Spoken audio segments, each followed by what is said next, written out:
ఉట్టిత్తనాని దారి లేని తోటకు దారులు ఉట్టిత్తనాని వివాల దుర్గమ్మ చూడు తల్లి వరవైన దుర్గమ్మ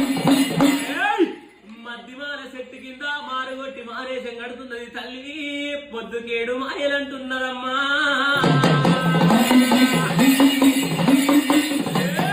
పొద్దుకేడుగా మాయేలన్నది మాపు కేడుగా సాయేలాని అమ్మవారు వీదురుగమ్మ మరి 12 ఏళ్ళ పిల్ల పడుచు పిల్ల వేషము 12 ఏళ్ళ పడుచు పిల్ల వేష విడిసింది దేవి గా మధ్యమాల చెట్టుకి